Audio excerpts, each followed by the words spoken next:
Boa tarde. Vou falar de um projeto de pesquisa que a gente tem lá. E esse projeto tem vários braços e quase todos eles são relacionados com fake news. E nesses braços a gente utiliza imagens, trabalha bastante com imagem, técnicas de machine learning, deep learning e várias outras técnicas, tá bom? Ok. Então, eu sou do Recode, tá? Esse é o nosso laboratório de pesquisa lá. É um laboratório bem grande, a gente tem uma grande quantidade de alunos, mestrandos, doutorandos, né? Vários professores envolvidos, tá? Esse aqui é o nosso site. Então, é legal que esse blog a gente publica bastante atualização do que a gente está fazendo lá, tá bom? Essa palestra é muito baseada nesse artigo que saiu agora recentemente, na verdade não está disponível, tá? Mas algumas técnicas, né? Algumas coisas que a gente pode fazer para contra-atacar ou para identificar ou para prevenir esse novo problema, né, que na verdade nem é tão novo assim, mas que agora está se tornando cada vez mais relevante, que é falsificações e fake news de várias formas. Tá? Eu vou dar um enfoque específico em que tipo de fake news eu vou estar falando, tá? Que é sobre imagem. A gente também tem uma grande visibilidade da mídia, tá? Então, aqui tem algumas notícias, tá? Da UOL Tecnologia, e também recentemente, né, 2 semanas atrás, 2 alunos nossos ganharam um prêmio o Lara, né, que é da Google, né, Latinoamérica. Então são 2 trabalhos que estão envolvidos também dentro desse projeto, do Deja Vu. Então, como eu falei, o Deja Vu é um projeto bem grande, eu vou falar sobre várias frentes dele. Então esses 2 trabalhos ganharam ali prêmios dentro desse evento, tá? Que aconteceu recentemente lá em Minas Gerais, BH, né? Mais algumas notícias, né? Que a gente, como é um assunto que, de maneira geral, o nosso laboratório é bastante reconhecido, né? Pela mídia nacional e internacional como um laboratório de destaque no uso de aprendizado de máquina, de maneira geral, tá? Inteligência artificial de maneira bem ampla, no combate por exemplo, não só fake news, mas falsificações e que a gente chama de forense digital. Tá? Aí tem várias, eu vou falar de algumas delas. Esse aqui foi a primeira reportagem sobre esse projeto que saiu, do Deja Vu. Então eles fizeram uma reportagem. Eu vou estar explicando, né? Vou explicar qual é a ideia do projeto. Essa reportagem faz um pouco isso. Né? Foi feito no final de novembro do ano passado. E a mais recente que saiu foi essa daqui, né? Agora no dia 15/10, na câmera Record. Né? Ok. Então, falar sobre a relevância de identificar ou reconhecer fake news, eu acho que agora ficou um pouco, né, irrelevante falar sobre isso, porque, na verdade, é um assunto que está bem na moda, né? Todo mundo conhece. Né? Quando a gente começou a falar disso, não era uma coisa que tanta gente tinha noção do que era fake news, do impacto disso, do impacto que esse tipo de problema, de falsificações, podem acarretar para a sociedade. Tá? Existem muitas alternativas de combate, né? Esse daqui é um dos projetos, é um exemplo de um projeto, tá? Que é o Comprova, que é para verificar a veracidade de algumas notícias. Tá? O problema desse tipo de abordagem é que é custoso, né? Preciso manualmente ir lá, um pool de repórteres que eles fazem uma votação, eles tentam buscar a fonte, e aí eles, pela maioria, né? Olha, isso aqui é realmente falso, não é possível verificar e tudo mais. Tá? Então, existem várias formas, vários formatos de notícias falsas, de falsificações de maneira geral. Tá? No Deja Vu, a gente tem várias frentes também, né? Nesse sentido, eu vou dar um enfoque um pouquinho maior em imagem, tá? E vídeo. Tá? Então, por que imagem? Poder de impacto, né? Persuasão. Então, é uma coisa, quando você monta um vídeo, ou você tem uma imagem, você atinge um público bem maior. Né? Quando você tem uma informação falsa num texto, a pessoa que está consumindo aquela mídia tem que pelo menos entender a língua que está escrito ali.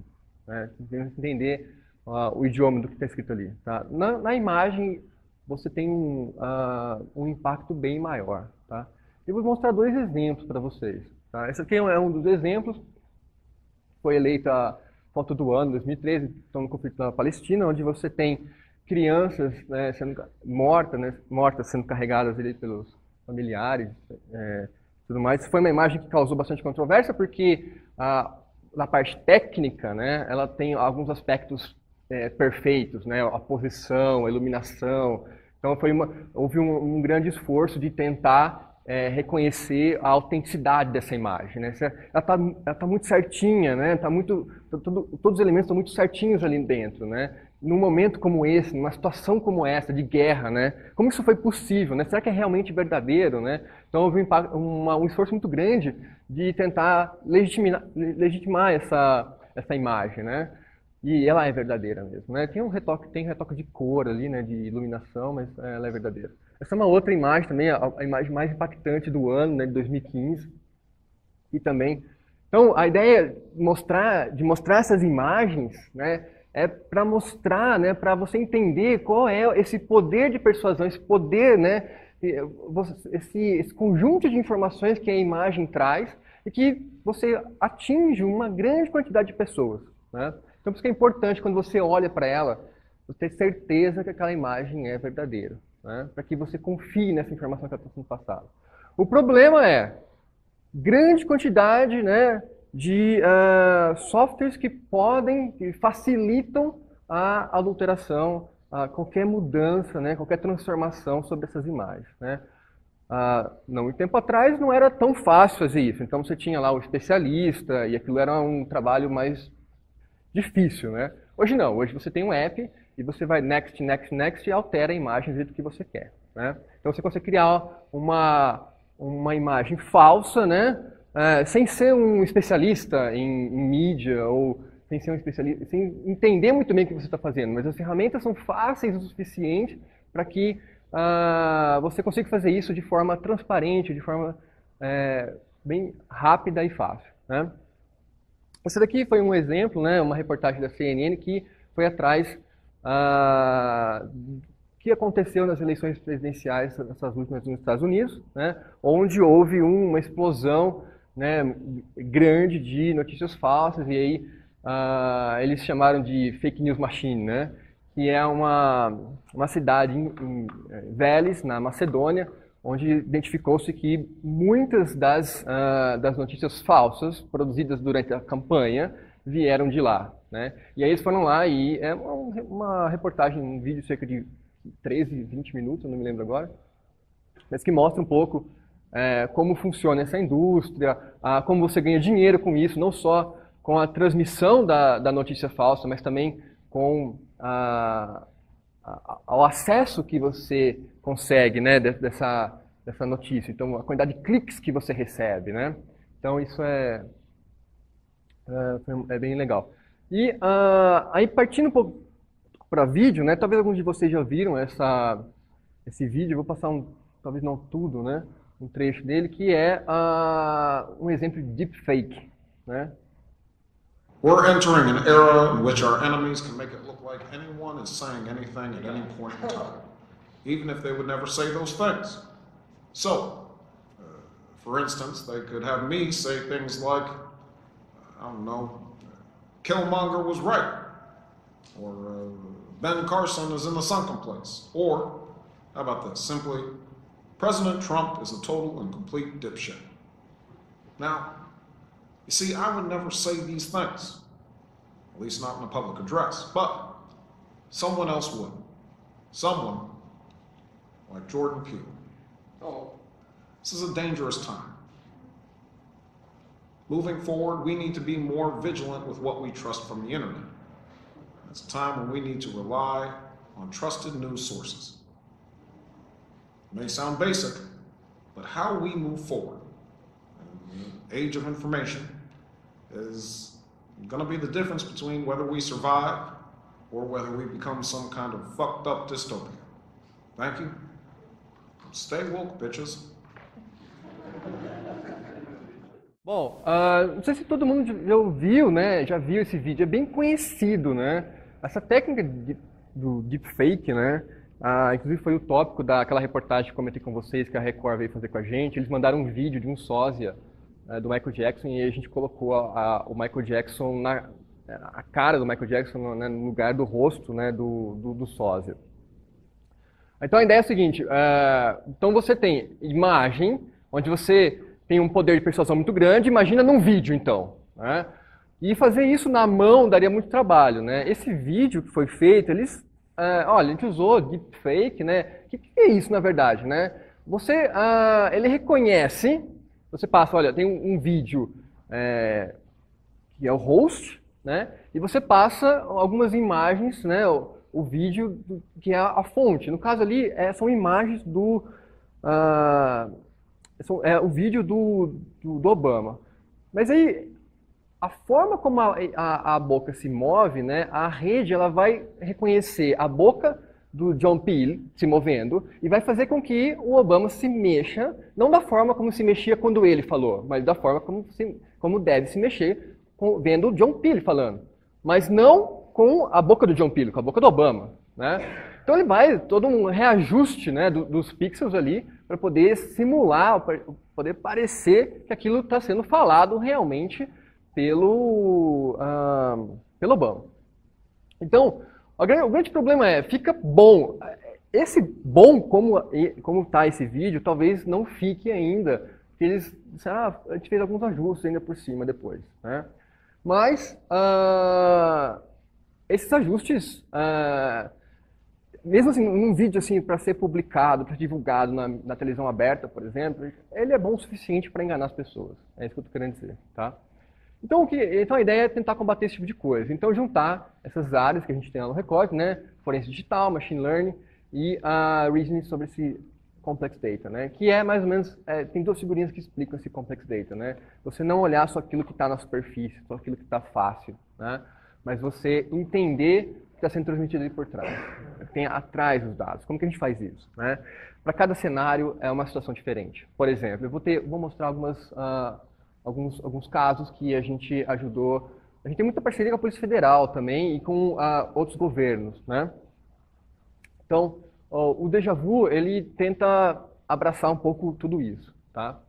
Bom, o Deja Vu, então, é um projeto bem grande, foi a FAPESP, é um temático, ele tem 5 anos, tá?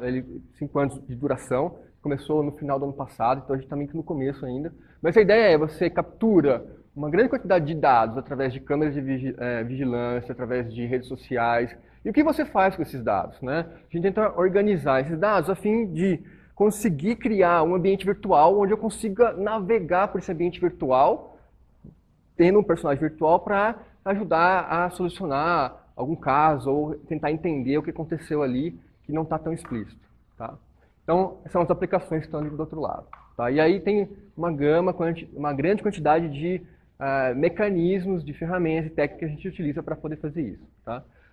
O ponto principal aqui é esse X-coherence, como que a gente cria essa coerência temporal entre as coisas, tá? E aí tem vários pontos principais, né, de trabalho, tá? Vou falar rapidamente sobre cada um deles, focando no Provenance Analysis, que é o que eu prometi no título da minha apresentação, tá? Então aqui a gente tem uma técnica, né, uma solução ainda não está totalmente pronta para tentar identificar a correlação entre vídeos diferentes e tentar montar pontos de sincronização, tá? Então, como exemplo, esse vídeo mostra o ataque, né, na Maratona de Boston. Então você tem lá um ataque, né, uma grande quantidade de pessoas filmando, um evento público muito grande, então você tem vídeos de vários ângulos em diferentes momentos. Como que aí a polícia estava tentando encontrar um suspeito, ou tentando encontrar, né, um autor para isso, e aí eu tenho essa grande quantidade de vídeos, como que eu organizo tudo isso, né? O legal é eu conseguir entender que vídeo veio antes de qual vídeo, né? Então eu tenho sei lá, pool de vídeos muito grande, tentar entender onde eles se sincronizam e quais vieram antes e quais vieram depois, tá? Essa sincronização é feita através desse mapa, tá? Vou passar o vídeo para o próximo slide, não vou deixar ele até o final. A ideia é o seguinte, eu vou pegar cada um dos frames do meu vídeo e aí eu vou projetar as duas sequências num espaço de características lá que eu criei. E esse espaço de características é composto por uma série de distâncias. Então eu estou olhando os pixels de cada um desses frames, tentando identificar o quão próximo eles estão. Os frames que estão mais próximos uns dos outros, eu começo a ter uma distância menor, que é essa área em azul no mapa. Os frames que estão mais distantes, eles têm uma distância maior, então elas estão mais em áreas mais quentes, né? Em vermelho, ali, algumas áreas em vermelho, amarelo e tudo mais. Tá? Então as regiões mais frias são as menores distâncias, as regiões mais quentes são as maiores distâncias. Tá? E aí, eu achei que tinha mais slide, mas acabou. E aí o que eu faço? Eu tento, olha, esse aqui é o ponto de sincronização. Então eu vou sincronizar esses vídeos a partir daqui, então eu consigo reconhecer que os vídeos que estão sincronizados nesse ponto, eles têm a mesma sequência, que de repente não estão tendo a mesma visão. Então, não é simplesmente reconhecer pixel a pixel para ser exatamente iguais. A grande dificuldade aqui é fazer com que eu tenha imagens diferentes, mas da mesma cena. Então, eles estão dizendo a mesma coisa. Tá? Na área de provenância, a ideia aqui é tentar reconhecer os diferentes tipos de falsificação e criar o que a gente chama de um mapa de filogenia. Tá? É tentar entender não só se a imagem é falsa ou não, mas tentar entender como essas imagens, esse conjunto de imagens, elas, se relacionam hierarquicamente. Tá? Então aqui tem uma imagem ali do professor Paulo Bestadini, que é um professor da Politécnica de Milano, eu peguei emprestado essa imagem dele, onde a gente tem lá os tipos de falsificação, recaptura de tela, splicing, ou número de compressão, né? Tem vários tipos diferentes de técnicas de falsificação. Tá?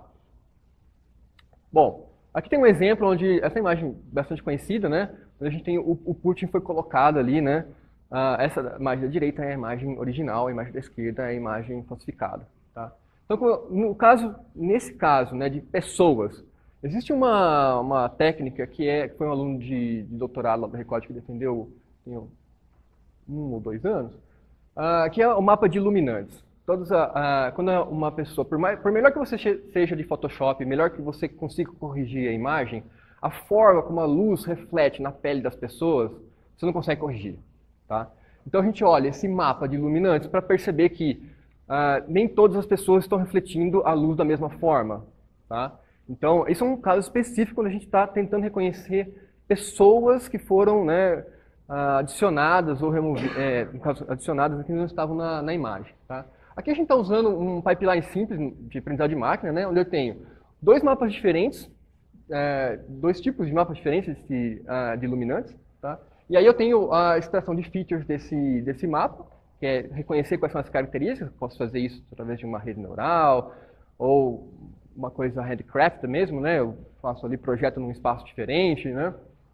E aí um mecanismo de classificação, e esse está me dando um output ali se é verdadeiro ou falso. Né? E aí tem um mecanismo de fusão, que é uma técnica muito usada, né? Em machine learning, quando a gente... uma única saída é difícil de confiar, né? Então a gente prefere ter vários tipos de outputs e a gente faz um mecanismo de fusão para saber qual é a saída realmente que a gente acha que é verdadeira, né? Com uma acurácia um pouco maior. Né? Então esse aqui é um exemplo. Aqui tem outro exemplo onde um pedaço da rodovia ela foi recortada de uma outra imagem colada sobre a imagem original para que aquele carro desaparecesse, né? Que é o mapa de ruído da imagem. Então, fazendo esse aqui é o mapa original da imagem, né, normal, com todos os ruídos que ela tem. E aí, quando a gente faz esse trabalho de copiar e colar, a gente não consegue reproduzir esse ruído, né? Então, esse ruído desaparece. Então, se a gente olhar para ele, a gente consegue também enxergar que a imagem foi mexida. Esse aqui é outro trabalho onde a gente usou Deep Learning, várias redes diferentes, para reconhecer que um determinado papel, uma determinada folha impressa, ela foi impressa em uma determinada impressora. Tá? Então, quando a gente tem uma impressora matricial, né, com uma agulha quebrada, de repente é fácil de reconhecer visualmente, né? Olha, não foi impresso ali, né? Mas quando tem impressoras laser, né, visualmente a gente não consegue saber, realmente foi impressa naquela impressora ou não foi, né? Então aqui estou extraindo características da letra E e da letra A, porque são letras que aparecem com mais frequência no meu documento. E aí eu percebo qual é a impressão digital que aquela impressora deixa, mesmo a laser deixa. Tá? Então é claro que eu tenho que escanear esse documento em alta resolução para que eu consiga fazer isso. Tá? Isso são imagens em uma rede, são na verdade um conjunto de redes pequenininhas treinadas para cada uma dessas letras. Tá? E no final das contas, vou ter um resultado verdadeiro ou falso, também com um esquema de fusão. Tá? Um exemplo de aplicação disso foi, há um tempo atrás, o governo do Paraná, ele nos pediu ajuda para que fosse verificado se um determinado documento tinha sido realmente impresso numa das suas impressoras oficiais de contrato, né? Havia uma dúvida com relação a uma folha de um contrato, se aquela folha era a parte original do documento ou não, né? Então, aplicando essa técnica, a gente viu que não era, né? Então, também é um exemplo, tá? E depois, entender qual é, a partir do momento que eu consigo reconhecer coisas que não são verdadeiras, né, esses meus fakes, uma coisa importante é entender como que isso foi criado, né? E aí que entra o universo da filogenia, né? Então essa aqui é uma imagem muito famosa, né? Que é a Situation Room, né? Onde o Osama Bin Laden estava sendo na operação de captura dele, né? E ali, de repente, um jornal achou melhor tirar a Hillary Clinton da foto, né? Uma mulher ali não soava bem para eles foram lá e removeram, né? Ali é claro que um pouco mais, né, engraçadinho, né? Todos esses super-heróis. Mas a ideia, mas qual imagem veio de qual, né? Eu sei que é falsa, mas qual imagem foi utilizada para montar essa falsificação, né? A ideia da filogenia é essa, tá? Então eu vou tentar, a partir de um pool de imagens, vou tentar reconhecer quais imagens estão mais próximas umas das outras, tá bom? Então a ideia é essa daqui, eu tenho esse conjunto de imagens, e aí eu vou montar um grafo direcionado, tá? Esse grafo direcionado me mostra, olha, essa imagem aqui, de repente, essa da imagem aqui, ela é uma alteração a partir dessa que é a imagem original, né? Então, essa daqui é a minha primeira coisa, que é reconhecer a original e depois reconhecer como as diversas alterações foram criadas a partir dessa original e a partir das outras que foram derivadas a partir dela, né? Então a gente usa uma função de relação, né, entre elas, né, uma matriz de simetria. A ideia é reconhecer, aqui eu tenho a minha imagem original e aqui eu tenho as várias transformações aplicadas sobre a minha imagem, né? Então, quão distante uma está das outras, tá? Então, essa é uma forma de fazer isso. E aí a gente considerou nesse trabalho alguns tipos de transformações, né? De compressão, de cor e espacial, para que isso fosse reconhecido.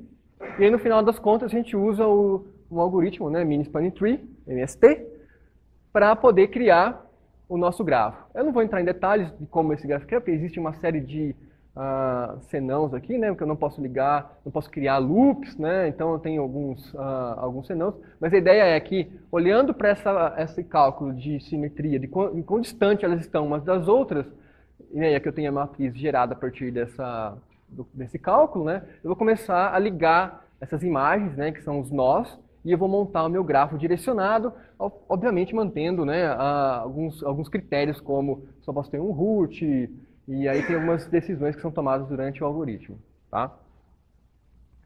É claro que isso tem uma série de problemas, então, de repente, eu tenho no meu pool de imagens uma imagem que está faltando, essa imagem é um nó interno do meu grafo, e isso pode ser um problema, né? Mas de forma geral, eu não trouxe os resultados aqui, mas de forma geral essa técnica funciona relativamente bem, tá? E também pode ser aplicada, né, quando numa situação onde eu tenho múltiplas imagens, tá? Então, múltiplas imagens combinadas, então eu posso combinar imagens de diferentes formas, tá? Então aqui eu tenho um blending, né, onde estou sobrepondo as duas. Aqui eu tenho uma composição muito simples, né, mas já estou gerando uma imagem final que não é original, e pode dar a ideia de que eles estão juntos, de alguma forma, né? Nesse exemplo, o que a gente fez, né? A gente pegou essas duas imagens, né? Fez um recorte, né? Fez um splicing onde o carinha ali, né, da imagem da direita, veio parar aqui na imagem da esquerda, que a gente chama de host, né? Então é um objeto alien numa imagem host, fazendo as alterações de tamanho, cor nele e tudo mais, né? Dando a entender que eles estão juntos na mesma imagem, né?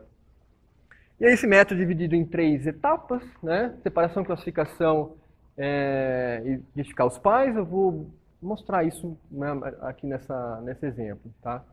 Então, aqui a gente separa, né? Eu tento agrupar em 3 grupos diferentes imagens que estão relacionadas. Então, Aqui eu estou olhando para o conteúdo delas, né, que são similares entre si, tá? Então eu separo nesses grupos, aí eu aplico a minha ideia, né? É saber quais imagens foram criadas a partir de qual, dentro de cada um dos grupos. Então eu consigo saber, dentro dos grupos, como que as imagens foram criadas e organizadas, né? Bom, depois eu começo a estabelecer as relações entre os nós desses grupos, desses grafos diferentes que eu tenho, para tentar entender como eles se relacionam entre si. Existe alguma correlação, existe alguma relação entre essas imagens, tá? E depois, né, eu vou, então tenho a minha origem, né, o meu alien, na verdade, o meu host, né, e minha composição final. E aí eu vou verificar se essa imagem foi utilizada para gerar algum desses outros filhos aqui, né? E por fim eu tenho, essa daqui foi a imagem utilizada, essas duas imagens para gerar esse terceiro, e aí eu tenho a relação entre eles e depois os meus subgrafos, né, em cada uma das regiões. Então meu grafo final se apresenta dessa forma, tá? Ok? Então é uma técnica, né? O problema de fazer isso é muito caro, né? Então recentemente num projeto junto com a DARPA, né, que é o Exército Americano, né? A gente tem algumas parcerias, como eu comentei, né, com governos internacionais, né? O som aqui não é importante, então eu vou tirar. Agora que não precisa de som. Então a ideia é fazer isso muito rápido, né? Esse artigo ele está Provenance at Scale, ele está disponível gratuitamente lá no Archive, né? Então você consegue pegar esse arquivo, entender. Eu não vou entrar na toda a técnica aqui, mas a ideia é um videozinho, né, de promoção da técnica. Mas a filogenia vai contar com a história. Então a gente tem um dataset muito grande de imagens, e eu tenho que fazer uma query nesse dataset passando uma imagem de entrada, e identificar quais são as imagens relacionadas àquela que eu estou dando como entrada, aquela query inicial. E, a partir disso, tentar estabelecer esse grafo aqui, esse mapa de relações entre as imagens. Tá bom? Bom, depois tem outras coisas, como authorship, né, de Twitter. E, aqui no caso, reconhecer se determinada pintura é realmente do Van Gogh, né? Esse foi o prêmio que, um dos artigos ganhou prêmio lá no projeto Lara, né, do Google Latin America Award. E por fim, pontos de interesse. Esse é um outro projeto também, onde a gente tenta identificar placas de carros que não são legíveis através de câmeras de segurança. Então a ideia basicamente é você percorrer, rastrear a placa do carro em todos os frames da imagem, e aí eventualmente eu encontro um pixel que está faltando no frame anterior, ele está presente no frame seguinte, tá? Então aí eu consigo montar uma placa que seja relativamente legível, tá? Então ele faz um rastreamento ali da placa, né? Isso foi um trabalho em conjunto com a Polícia Federal também, e um trabalho de doutorado que terminou no passado. Então ele rastreia, então de repente eu consigo identificar pixels faltando em determinada frame que estão presentes no outro, né? Aí para saber se é o pixel mesmo daquele frame, aí existe uma solução que não daria para explicar em poucos minutos, tá? Mas o trabalho é bem satisfatório, o resultado foi bem satisfatório, eles estão realmente utilizando isso, tá? E por fim, o último trabalho, que é a Sensitive Media. Esse trabalho foi feito junto com a Samsung, surgiram uma patente, e hoje está disponível também para a Polícia Federal. A ideia é identificar conteúdo sensível, violento ou sexual, a partir das imagens, tá? Então isso é bem difícil fazer. Aqui, só para ter uma ideia dos diferentes trabalhos, o nosso está aqui, então isso aqui é a taxa de erro. A gente tem o estado da arte hoje desse trabalho, tá? E esse trabalho nos gerou essa publicação, e recentemente a gente foi convidado pela Interpol para apresentar uma apresentação oficial para a Interpol nesse 36º Expert Meeting, que vai acontecer em Singapura, né? Então, querem saber mais desse trabalho. Bom, pessoal, Essa é a ideia da apresentação, um pouquinho de propaganda, né? Eu e outros professores lá do IC, a gente tem um curso de mineração de dados, um curso de especialização, tá? Na verdade, aperfeiçoamento. E a gente está com inscrição aberta agora para a turma de 2019. Então, é um curso presencial, 180 horas, 144 presenciais e outros 36 à distância. Tá?